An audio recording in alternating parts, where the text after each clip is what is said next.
Yo, what up, people? Smithers to motherfucking are here today, of course, to give you guys Nagi no Asukara, episode 11 and 12 motherfucking review. But to be honest, episode 11 is going to be somewhat quick because, one, it's sort of old. Two, to be honest, most of it was just so drama heavy and it was just like, whoa. It was just something that just was like fucking shock that, like all this shit's going on and I'm just like, oh. Like, Miyuna, she's basically regressing back to how she was. Akari's getting fucking married. They plan on mixing the fucking Afune with the fucking marriage, and they're gonna put her out to sea. And then Monica says, like, "Yeah, I'm gonna join her." And then Hikari does the gayest. Like, no. This broke it completely because I was all up into it. I was like, "Yo, man, this is so drama heavy." Like, yes. And then Hikari's like, "Yeah," and he starts to run.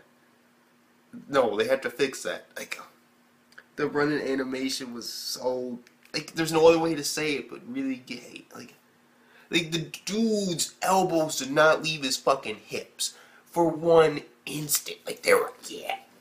Like, what the fuck is this? Who runs like, bro, come on. Like, that's really, like, that just broke everything, and I just couldn't help but laugh. Like, what the fuck was that? Like, I had to watch that shit over and over again, because I was like, really? Did that just fucking happen? I even fucking screen capped that shit. Like, yo, fuck it. Like, but look. Besides that, everybody's now sort of kind of down. Like, at least all the people, of course, who are above the water are. You know, the people of the town. The fishermen are like, yes. They're realizing what's going on. They're apologizing. Like, we're sorry what happened last time. We got to get this going again. Because the fish, they're starting to deplete and we really need it. And then we get the fun, like the second funniest part about the episode. Which, I really want to know what the fuck is up with Iroko. But basically, Iroko's like, fuck you, troll. And he's like fucking trolling and she's like, hey, I never said for one moment that you getting the people to join you would in any way, shape, or form stop this from happening.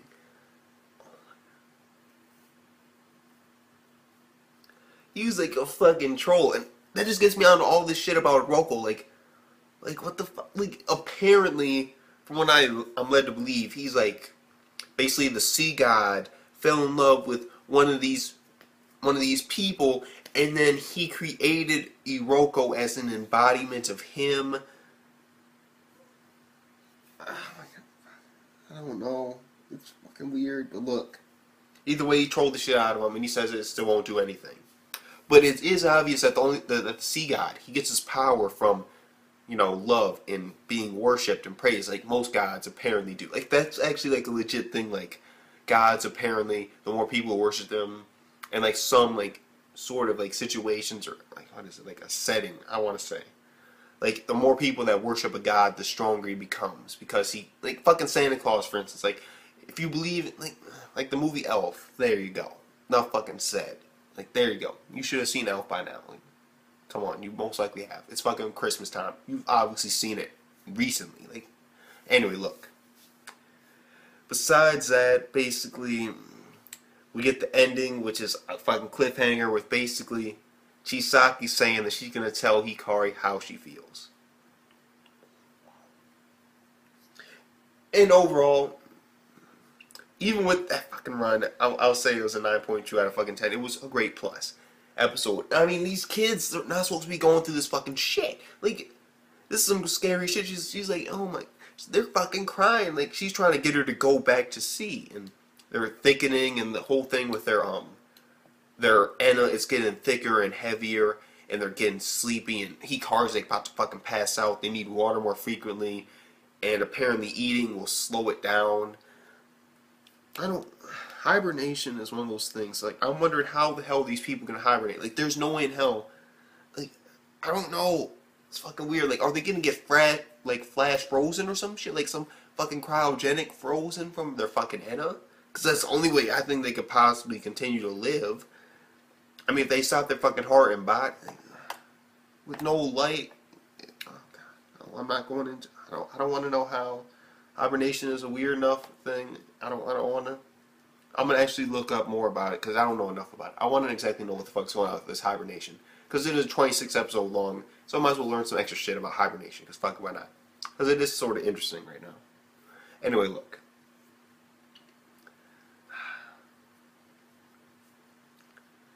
Episode 12.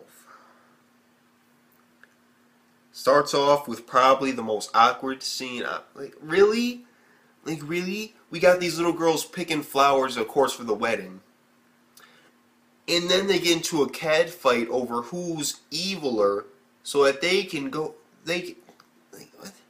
Like who's eviler, and it has something to do with like Hikari, and they both fucking love him, and they're like having a fucking cat fight. Like really over it. Like what? Like they're fucking little girl. Like, they're going to so much shit. Like oh my god, they're only kids, and then they're like fucking like yeah, they're all over Hikari now too with their fucking crushes, and they're like I won't lose you. What the? And then from there, the father, Hikari's father comes along, and they don't know him, and then she's like, pervert, and then she fucking like, literally fucking like, yeah, just jumps at this nigga. What? She takes him down, and then Miyuna comes around with some fucking flowers like, eat it, bitch. What? Fucking hilarious. And basically, oh, I'm sorry, I didn't know you were Hikari's father. And it's like, yeah, blah, blah, blah. And then using that information later when he meets up with Hikari, he's like, okay, now I see why you did it. If I could, I'd bring your mother back too. And then they're in the fucking restaurant, and basically Hikari, this wedding's going on. I'm sorry, I'm such a horrible daughter, but I have to do it. And then the father's like, I understand. I saw her, I met her. And to be honest, if I could keep your mom around, no matter what the cost, I would have. And it even goes further in with the whole mom thing, which hasn't been like really too much hinted on. We just know that she's dead. And like that's about like it. But apparently after she died, which I want to bring up now because it's sort of like a flashback that's sort of relevant to this sort of conversation I'm talking about right now. Anyway, look. The thing about it is, the flashback was basically their father making food, and he burnt everything. Yet, it was so much of his love after their mom had passed that Hikari was laughing. They were all having a good time even though their mom had died. That was like, it was good. It was emotional, and it was like, okay, father really has done his best for his kids. But it's a fucked up situation. Oh yes, because this village, it's in fucking cult mode. Yes, this village is in fucking cult modo. Like legit. Like what? Like niggas with fucking robes carrying little children down the fucking street. Like fucking like what the fuck? Like some fucking Undertaker. Like from like a little bit far back. Like this fucking opening when like fucking like niggas with fucking like like some shit like that. What the? That was so culty. Like people just falling around like yeah. But basically figure out that kids, their Enna is sort of, in a sense, it'll mature faster and they'll thicken faster and they'll go sleep faster, mostly because they have a smaller body, so they need less, so they're good. Which brings the question, like, yo, when are these guys going out? Like, these Monica, our main characters, they're going to be sleeping soon if they don't do something. And can they even stop it at all? Because these kids, they've already went into hibernation. Will they come out of it?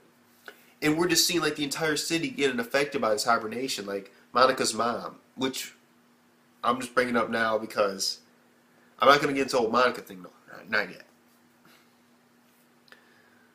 And then besides that, we got Hikari with his fucking flag, and we got all this like drama going on still because like everybody likes like everybody else, and I'm like, oh. Ever since Kaname came out, it's like, oh shit. But you know what? I'm giving Kaname credit. He did what he had to do.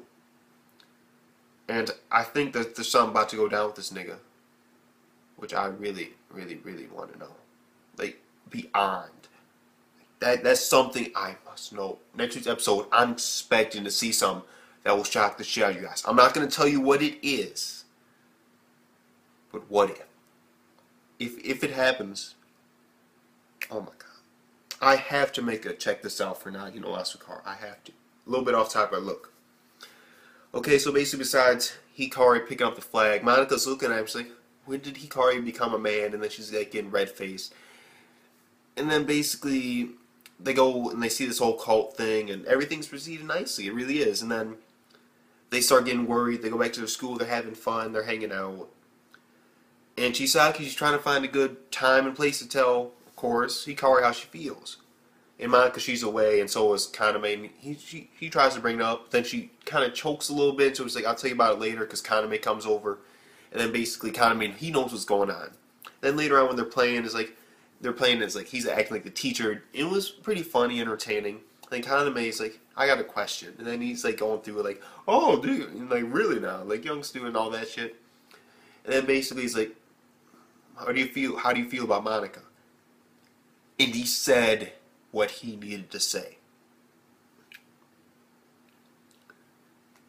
Because then that sparked everything. And it really was what he needed to say. Because there is a chance that they may never see each other again. There's a chance that they may wake up at different times. There's a chance that they might not even wake up at all.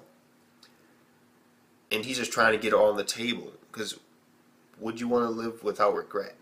And we even see it. Because Hikari's like, yes, I love her. And then Chisaki's like, why the fuck are you doing this kind of man? Because, you know, she loves him. And basically Monica, Hikari's like, fuck that. I love you. And then Monica's like, why?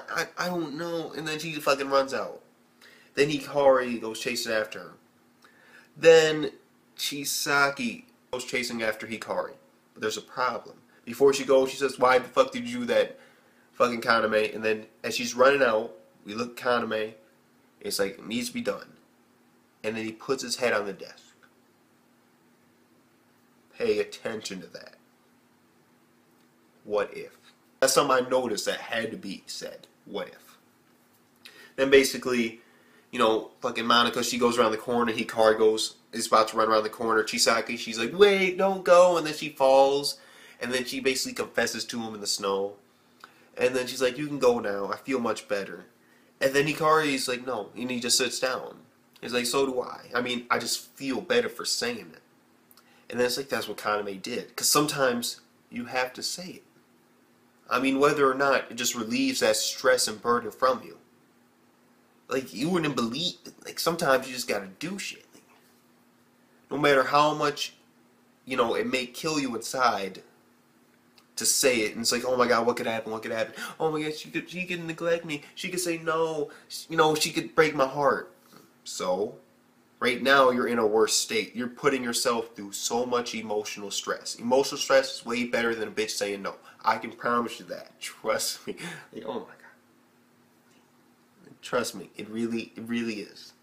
Like, that's some shit you gotta realize. Like, stress can fuck you up more than anybody saying anything ever could. Stress can not only fuck with your mind, it can roll up your own reality. It can make you suicide. No, fuck it, we're not going into that. We're not going into. No, we're not. I'm gonna say, trust me. What's the worst that could happen by somebody saying no? Well, that was probably the worst thing I've ever said. Because a lot of bad things do happen to people that say no. Oh God. No, we're not going there. We're not going there. We're not going to all this crazy shit. Because that was a very bad statement to make. But it works. But then when you think about it in another light, it's like, shit, it doesn't. And that goes on a whole bunch of shit that I don't want to bring up in any way, shape, or form. So all I'm going to say is you get it. What could her saying no or him saying no possibly do to hurt you? Yes, it's like, okay, they don't. But at least you know where you stand. That doesn't mean you have to stop loving them. No. Ends up don't fucking stalk them, though. No, stalking's to the extreme, no. Eventually, though, just find somebody else. Shit, they're like 7 billion people now. Like, fuck. Shit, you're good. Trust me, millions. You're good, bro. You're good. Oh, I just that was like a bad one. That was a bad going off track. But look, okay, we're getting back on track. And basically, they're sitting down talking, and they're starting to feel, and he didn't say anything really about it. And I'm wondering why Chisaki didn't mention that Kaname also likes her. But he said it, and he wanted everybody else to say it. And now he has his head on his desk. And so we'll see what happens there. And basically Monica, she runs home, she sees her mom, she's trying to pack all the dishes, but she's asleep, she's wondering if she's dead or not. And Monica, she's like struggling because she doesn't know what to do. Then basically she fucking like runs out the house, her mom, you know, she's like worried about all this shit happening. And then basically we get flashback over to the one motherfucker I didn't want to see. For one reason, because shit, it's just gonna add more. Like, there's so much drama already that this just like, I was like, yes. It just escalated it to a point where I was like, oh fuck. Now I'm just,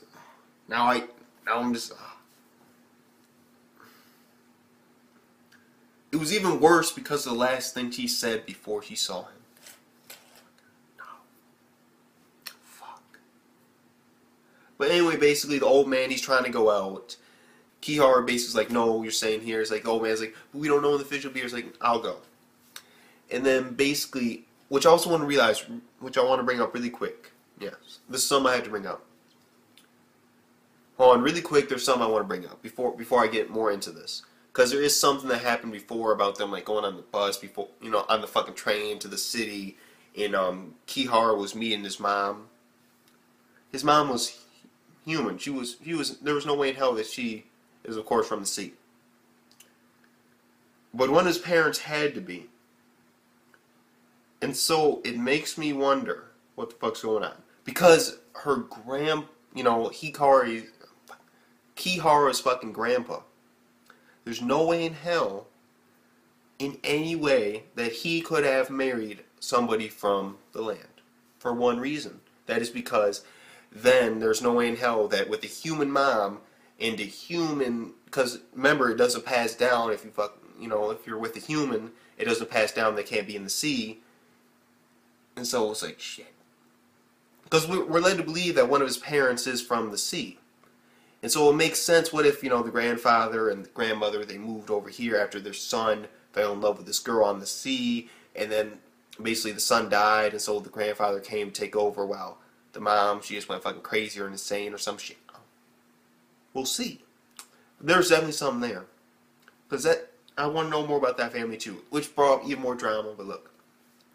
Once I saw that, and then I saw Monica swimming through the sea, I knew it was about to go down. I very carefully prepared myself. And then the last thing that Monica said before that fucking net again picked her up, and then we had like a repeat scene, except it was dark and it was different animation, so I'm cool with that. Basically, her and the thing. The last thing that she said before she was in the net, looking eye to eye with Kihara, yeah. Before she was looking eye to eye with Kihara, she said he-kun. And she was having like all these flashbacks about him. Then she sees Kihara. Now I'm wondering what the fuck's going on. Because I don't even think that Kihara really likes Monica, but I'm not sure. I cannot technically say that because he knows. I don't know where he fucking stands. I think he's fascinated with her and he considers her beautiful. But I don't know if he's like, you know, I want to be with you, because he doesn't really say anything like that.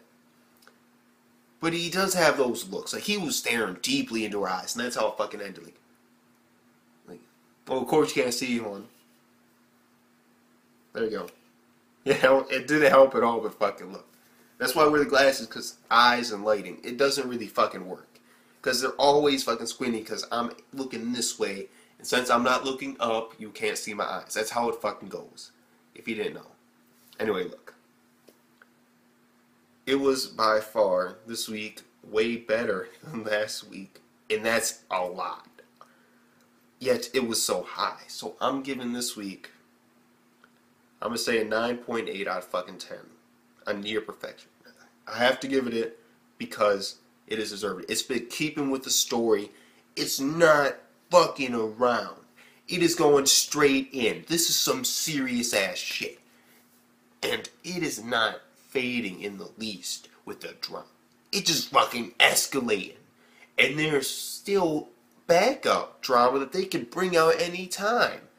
with Kihar's fucking mom or his family situation, with this whole Afternoon thing, marriage, unit, we got all this shit going on. So much drama. It is it's absurd. It's amazing. It's near perfection, bro. Yeah, so that being said, just minister motherfucking honor. Peace the fuck out.